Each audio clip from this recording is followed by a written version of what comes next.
வணக்கம். வாசுதேவன். தமிழ்நாட்டில் ஒரு மிகப்பெரிய டெவலப்மெண்ட்டு அரசியலில் எல்லாருக்கும் தெரியும். அண்ணாமலை பாஜகவிலிருந்து விலகிவிட்டார்.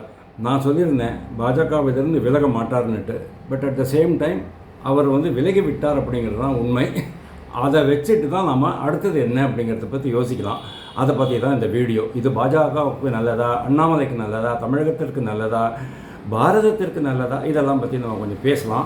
அண்ணாமலை வெற்றி பெறுவாரா மாட்டாரா அப்படிங்கிறத பற்றி பேசலாம். ஃபார் எக்ஸாம்பிள், பாஜகவிலிருந்து வெளியில் போன எந்த ஒரு தலைவரும் நாடளவில் சொல்கிறேன் ஒரு மிகப்பெரிய வெற்றியை கண்டதாக சரித்திரமே கிடையாது. அப்படி இருக்கும்போது அண்ணாமலை பாஜகவை விட்டு விலகும்போது உண்மையிலே அவரால் வெற்றி பெற முடியுமா அப்படிங்கிறதுல பல கேள்விகள் இருக்குது. அதனால் இதை பற்றி கொஞ்சம் விரிவாக பேசிடலாம் அப்படின்ட்டு. என்னை பொறுத்த வரைக்கும் பாஜகலேருந்து அவர் விலகினாலும் பாஜக கூட ஏதோ ஒரு அண்டர்ஸ்டாண்டிங் வச்சுன்னு தான் விலகியிருக்கிறார் அப்படின்னு தோன்றுறது. இது ஒரு மிகப்பெரிய திட்டம், அதாவது இவருடைய திட்டமாக தான் நான் பார்க்குறேன். இவர் அண்டு பாஜக தலைமை பி த லீடர்ஸ் அப்படிங்கிற அந்த குரூப்பை, இவர் அந்த இயக்கத்தை 2020 ஆரம்பித்த இயக்கம் தான் அது. இப்போ நான் ஓப்பன் பண்ணி பார்த்தேன். அதில் 2,33,806 பேர் ரெஜிஸ்டர் பண்ணிருக்கிறாங்க. இன்றைக்கி மட்டுமே 1,00,000 பேர் ரெஜிஸ்டர் பண்ணிருக்கிறாங்க அப்படின்னு கேள்விப்பட்டேன். இதுக்கு முன்னால் எவ்வளோ பேர் 1,00,000 தான் இருந்திருக்கும் போல் இருக்கு. இப்போ நான் பார்க்க அதை மணித்துளிகள் நகர அதை டக்குன்னு இன்க்ரீஸ் ஆகிக்கிட்டே போகுது. அதுதான் அண்ணாமலையினுடைய எஃபெக்ட். இதில் ஆரம்பிச்சிருக்கிறாரு. இந்த இயக்கத்தை முன்னால் கொண்டு வந்து சாதாரண மக்களுக்கு, அதாவது பொது மக்களுக்கு, இளம் தலைமுறைக்கு அரசியல் விழிப்புணர்வை கொடுக்கறது, பொலிட்டிக்கல் ஸ்கில்ஸ் டெவலப் பண்ணுறது. அதான் அவர் சொன்னார், ஸ்கில் செட் அப்படின்னு சொன்னார் பாருங்கள். அந்த ஒரு ஸ்கில் செட், எல்லாருக்குமே ஒரு ஸ்கில் செட் வேணும். இப்போ முடிதிருத்தவர்களுக்கு கையிலையும் சீசர்ஸ்லையும் வேலை இருக்கும்.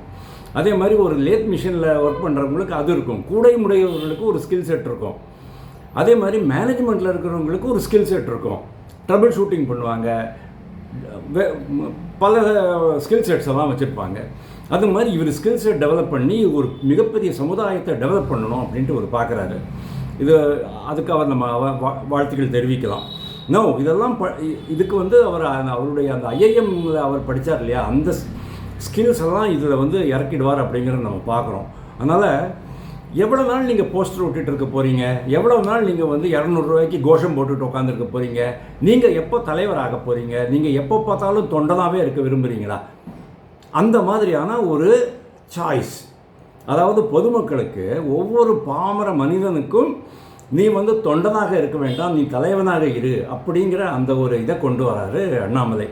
This is good for BJP, this is good for Annamalai. எப்படி குட் ஃபார் பிஜேபி? எப்படி அண்ணாமலை கட்சி ஆரம்பிச்சிட்டார் அப்படின்னு சொன்னால் பிஜேபி காலி ஆகிடும். நானே சொன்னேன், 90% தமிழ்நாட்டில் இருக்கிற நிர்வாகிகள் அண்ணாமலை பின்னால் தான் போவாங்க. ஒரே அடியாக ஓடி போயிட மாட்டாங்க. கொஞ்சம் அமர் பிரசாத் ரெட்டி ஆல்ரெடி அவருடைய கொடியை கட்டி வச்சுட்டாரு. எல்லாரும் அது மாதிரி பண்ண மாட்டாங்க. ஆனால் ஓவர் பீரியட் ஆஃப் டைம் இன்றைக்கி இருக்கிற பாஜக நிர்வாகிகள் எல்லாமே அந்த பக்கம் போயிடுவாங்கங்கிறது 100% என்னால் சொல்ல முடியும். ரெண்டாவது, அப்போ பாஜகவுக்கு எப்படி இது நல்லது அப்படின்னு கேட்டால் அதை 2 விஷயம் நான் உங்களுக்கு சொல்கிறேன். ஒன்று, அண்ணாமலைக்கு ஒரு வேலை அவங்க ஒரு பதவி கொடுத்துருந்தாங்க. அதாவது ஒரு ராஜ்யசபா பதவி கொடுத்து அவரை மத்திய மந்திரி சபையில் ஏற்றுக்கிட்டு இருக்காங்க அப்படின்னு சொன்னால், அப்போ என்ன ஆகும்? இவங்கெல்லாம் என்ன உருட்டுவாங்க தெரியுமோ? மத்திய பாஜக அண்ணாமலையினுடைய மிரட்டலுக்கு பயந்து விட்டது அப்படிம்பாங்க. அதே மாதிரி இன்னொரு கெட்ட பேர் வரும் பாஜகவுக்கு. தேர்தலில் தோற்று போனவங்களுக்கெல்லாம் எதுக்குடா ஆளுநர் பதவி கொடுக்குறீங்க, மத்திய மந்திரி பதவி கொடுக்குறீங்க, எல்முருகன் மாதிரி அப்படிங்கிற அந்த கெட்ட பெயரும் இருக்குது. இப்போவே அது திருப்பியும் உறுதியாயிடும். அதனால் பாஜக இந்த 2 குற்றச்சாட்டுகளிலிருந்தும் விடைபெறும். ஒரு விஷயம், அண்ணாமலைக்கு இது ரொம்ப நல்லது. ஏன்னா அவருக்கு இண்டிபெண்ட் திங்கர்.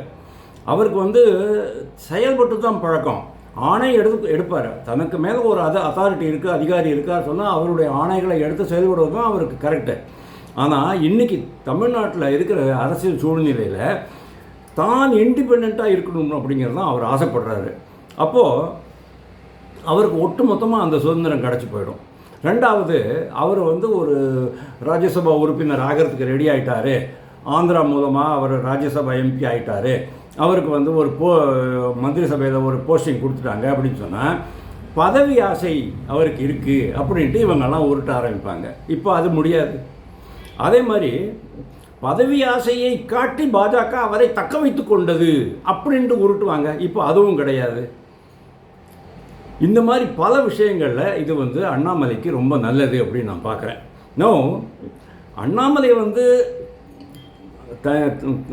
தனியாகவே ஒரு மிகப்பெரிய ஆளுமை உள்ளவர் தான். ஆனால் அவருக்கு அரசியல் பின்புலமோ இல்லைன்னா சினிமா பின்புலமோ இப்போ விஜய்க்கு இருந்த மாதிரியோ உதயநிதிக்கு இருக்கிற மாதிரியோ அதெல்லாம் ஒன்றுமே கிடையாது. ஆனால் அவரை வளர்த்து விட்டதே வந்து தமிழக ஊடகங்கள் தான். தமிழக அரசியல் கட்சிகள், குறிப்பாக டிஎம்கே அண்டு அலைடு கட்சிகள், அவங்களுடைய அலையன்ஸில் இருந்தவங்கெல்லாம் தான். இப்போது அண்ணாமலை யார் வளர்த்து விட போகிறாங்கன்னு சொன்னால் டிஎம்கே, அவங்களுடைய பழைய கூட்டணி கட்சிகள், இப்போது தாவேகா கூட்டணி கட்சிகள், தாவேகா, அதிமுக, ஆல்சோ பாஜகவில் இப்போ இருக்கிற மற்ற தலைவர்கள், இவங்க எல்லாருமே வளர்த்து விட போகிறாங்க. ஏன்னா இவர் வந்து சும்மா இருக்க மாட்டார், எல்லாரையும் போட்டு தாக்கிக்கிட்டு இருக்க போகிறாரு. அப்போது என்ன ஆகும்? ஜென்சி இந்த விஜய் பக்கம் போச்சு இல்லையா? அதாவது ஆக்சுவலி அண்ணாமலை பக்கம் தான் இருந்திருக்கணும். பட் அண்ணாமலை பதவியிலேருந்து இறங்கின உடனே என்னாச்சு, கூட்டணி அப்படிங்கிறது ஏடிஎம்கே கூட வந்தது. கூட்டணியில் அதிமுக தான் பெரிய கட்சி அப்படிங்கிறதுனால கூட்டணி தலைமை அதிமுகவுடைய தலைமையை மாறிடுச்சு. அதாவது எடப்பாடி பழனிசாமி தான் கூட்டணியினுடைய தலைவர். அவர் ஒரு கவர்ச்சியற்ற தலைவர், ஒரு சாதிக்க முடியாமல் இருக்கிற ஒரு தலைவர், வயதான தலைவர். அப்படி இருக்கும்போது அவருடைய தலைமையை இந்த அண்ணாமலையின் பின்னால் இருந்த கும்பல் ஏற்றுக்கொள்ளலை. அதனால தான் அந்த அண்ணாமலைக்கு பின்னால் இருந்த இவ்வளோ பெரிய கும்பல் ஒட்டு மொத்தமாக விஜய் பக்கம் போச்சு. Vijay should thank Annamalai for that. அண்ணாமலையை ரெடி பண்ணி வச்சிருந்ததை அப்படியே அல்லாக்கா அவர் தூக்கிட்டு போயிட்டார் விஜய். இதையும் பார்த்து நொந்து போனார் அண்ணாமலை. அதனால தான் அவர் கட்சியை விட்டு வெளில போயிடலாம்.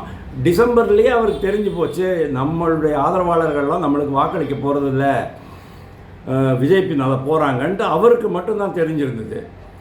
அதனால தான் அவரை வந்து தலைமைக்கு எடுத்து சொல்கிறாங்க. தலைமை வந்து சொல்கிறது, ஓகே நீ வெயிட் பண்ணுமா கொஞ்ச நாள், தேர்தல் முடிஞ்ச பிறகு நீ போ அப்படிங்கிற மாதிரி அவங்களும் சொன்னாங்க.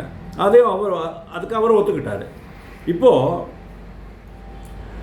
பாஜகவுக்கும் அண்ணாமலைக்கும் ஒரு மிகச்சிறந்த ஒரு கோஆப்ரேஷன் இருந்துகிட்டே இருக்கும். But at the same time பாஜகவையும் திட்டிக்கிட்டே இருப்பார். ஆல்ரெடி கொளுத்தி போட்டார் பாருங்க. அதாவது 9ஆம் கிளாஸ்லேயே மும்மொழி கொள்கை புதுசாக இன்ட்ரடியூஸ் பண்ணுறோம் அப்படின்னு சொன்ன உடனே தப்பு அப்படின்ட்டு கை வசத்திட்டு சத்தம் போட்டார் பார்த்தீங்களா?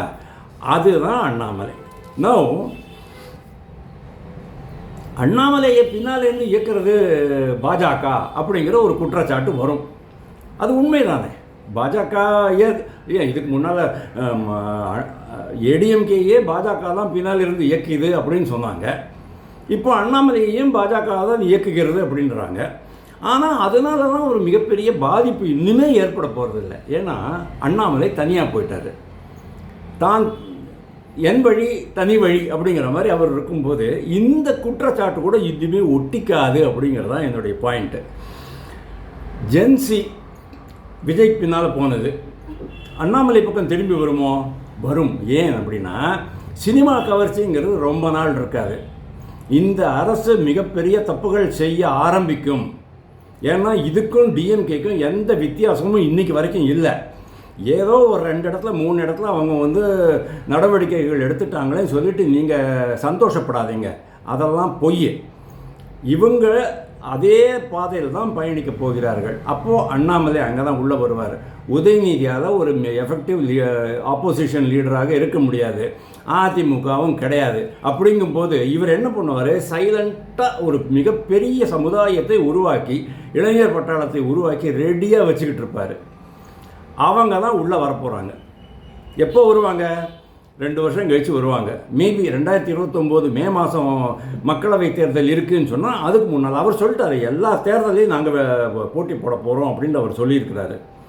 பாஜகலேருந்து வெளியில் போன தலைவர்கள் பெரிய அளவில் எல்லாம் வெற்றி பெறவில்லை. ஆனால் இவர் வெற்றி பெறுவார். என்ன காரணம் அப்படின்னு கேட்டால், அவங்களுக்கு வந்து பாஜகவை எதிர்ப்பது மட்டும்தான் கொள்கையாக இருந்தது. ஆனால் அண்ணாமலைக்கு அது இருக்காது. அண்ணாமலை டெவலப்மெண்ட் பாலிடிக்ஸ் பேசுவார், எத்திக்ஸ் பற்றி, நேர்மை பற்றி பேசுவார், அறம் பற்றி பேசுவார், பல விஷயங்கள் பேசுவார். அவருக்கு வந்து சும்மா எதிர்க்கணுமே அப்படிங்கிறதுனால காங்கிரஸ் கட்சி மோடி எதிர்க்கிறது பார்த்தீங்களா, அந்த மாதிரியான இதெல்லாம் பண்ண மாட்டாங்க. இதில் இன்றைக்கி பாரதிய ஜனதா கட்சிக்குள்ளே இருக்கிற தலைவர்கள் கூட நாளைக்கு அங்கே போயிட்டு ஜாயின் பண்ணினாலும் நான் ஆச்சரியப்பட மாட்டேன்.